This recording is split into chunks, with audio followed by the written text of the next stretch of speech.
আসসালামু আলাইকুম সবাইকে বিডি নিউজ ইউটিউব চ্যানেলটির পক্ষ থেকে স্বাগতম। আশা করছি আপনারা সবাই খুব ভালো আছেন। আপনারা যারা যারা বেসরকারি এমপিভুক্ত শিক্ষা প্রতিষ্ঠানে শিক্ষক কর্মচারী রয়েছেন তাদের জন্য সুখবর, কারণ ইতিমধ্যেই কিন্তু আপনারা সবাই একটা বিষয় অবগত আছেন, আপনাদের নামের বানানের ক্ষেত্রে ভুলগুলো তথ্য সংশোধন করে কিন্তু জমা দিতে হতো ইএফটিতে বেতন ভাতা পেতে হলে।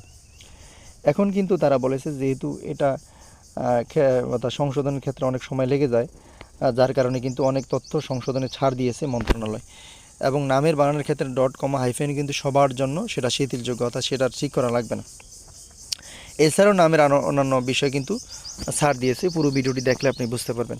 আর ভিডিও শুরুতে আপনাদের প্রতি অনুরোধ থাকবে, সেটি হলো আপনারা এখনও যারা এই চ্যানেলটি সাবস্ক্রাইব করেননি প্লিজ চ্যানেলটি সাবস্ক্রাইব করে রাখবেন, কারণ আমরাই সর্বপ্রথম এনটিআরসি রিলেটেড এবং শিক্ষা সংক্রান্ত বিভিন্ন তথ্য এই চ্যানেলে সবার আগে আপলোড দিয়ে থাকি।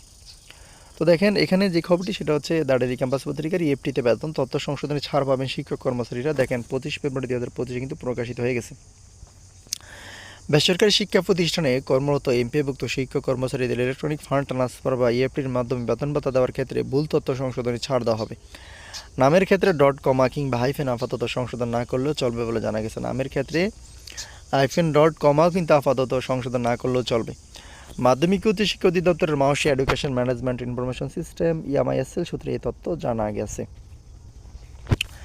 নাম অপ্রকাশিত রাখার শর্তে ইএমআইএসএল এর কর্মকর্তা দ্য ডেইলি ক্যাম্পাসকে বলেন, অসংখ্য শিক্ষক কর্মচারীর নামের বানানের ক্ষেত্রে ডট কমা হাইফেন সংক্রান্ত সমস্যা রয়েছে, এগুলো সংশোধন করতে গেলে অনেক সময় লেগে যাবে, সেজন্য আপাতত এই ভুলগুলো সংশোধন না করলেও চলবে। দেখেন ওই কর্মকর্তা আরও বলেন, মূলত শিক্ষক কর্মচারীর জন্ম তারিখ এবং নামের বানানের ভুল অবশ্যই সংশোধন করতে হবে। নামের বানানের ক্ষেত্রে 50% মিল থাকলে আমরা বিষয়টি সঠিক বলে ধরে নেব, তবে জন্ম তারিখ সহ অন্যান্য গুরুত্বপূর্ণ বিষয় অবশ্যই সংশোধন করতে হবে। এদিকে বেসরকারি শিক্ষা প্রতিষ্ঠানের কর্মরত প্রায় 3.5 লাখ শিক্ষক কর্মচারীর জানুয়ারি মাসের বেতন নিয়ে ফের দুঃসংবাদ দিয়েছে মাধ্যমিক উচ্চ শিক্ষা অধিদপ্তর মাওসি। চলতি সপ্তাহে জানুয়ারি মাসের বেতন দেওয়ার কথা থাকলেও তা অনিশ্চয়তা তৈরি হয়েছে। শিক্ষা মন্ত্রণালয়ের পাঠানো প্রস্তাব অনুমোদন না হয় এই অনিশ্চয়তা দেখা দিয়েছে। সোমবার শিক্ষা মন্ত্রণালয় এবং মাধ্যমিক উচ্চশিক্ষা অধিদপ্তরের একাধিক সূত্র দ্য ডেইলি ক্যাম্পাসকে এই তথ্য জানিয়েছে। নাম অপ্রকাশিত রাখার শর্তে মাওসির কর্মকর্তা জানান, বেসরকারি শিক্ষক কর্মচারীদের জানুয়ারি মাসের বেতন ছাড়ের প্রস্তাব গত মঙ্গলবার শিক্ষা মন্ত্রণালয়ে পাঠানো হয়েছে, তবে মন্ত্রণালয় থেকে এখনও সেই প্রস্তাব অনুমোদন দেওয়া হয়নি। ফলে চলতি সপ্তাহে শিক্ষক কর্মচারীদের বেতন দেওয়ার কথা থাকলেও তা সম্ভব হবে বলে মনে হচ্ছে না।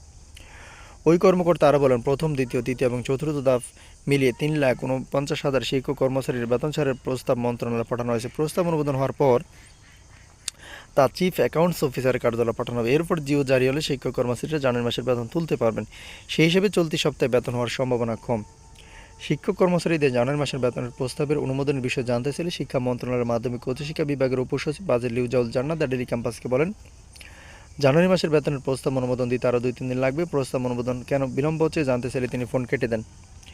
জানা গেছে, সরকারি কর্মকর্তা কর্মচারী ইএফটির মাধ্যমে বেতন ভাতা পান, তবে বেসরকারি শিক্ষা প্রতিষ্ঠানের কর্মরত এমপিভুক্ত শিক্ষক কর্মচারীদের বেতন ভাতা সরকারি কোষাগার থেকে ছাড় হলেও তা রাষ্ট্রায়ত্ত 8টি ব্যাংকের মাধ্যমে অ্যানালগ পদ্ধতিতে ছাড় হয়। এ অর্থ তুলতে শিক্ষকদের নানা ভোগান্তিতে পড়তে হতো। ব্যাংকগুলোর মাধ্যমে বেতন ভাতা ছাড়ের জন্য কয়েক পর্যায়ের মধ্যে সংশ্লিষ্ট কাজ অনেক ক্ষেত্রেই এমপিভুক্ত শিক্ষকদের বেতন ভাতা পেতে দেরি হয়। অনেক সময় পরের মাসের 10 তারিখের পর আগের মাসের বেতন ভাতা জোটে। এই পরিপ্রেক্ষিতে গত 5 অক্টোবর বিশ্ব শিক্ষক দিবসে ইএফটিতে বেসরকারি শিক্ষকদের এমপিওর বেতন ভাতা দেওয়ার ঘোষণা দেয় শিক্ষা মন্ত্রণালয়।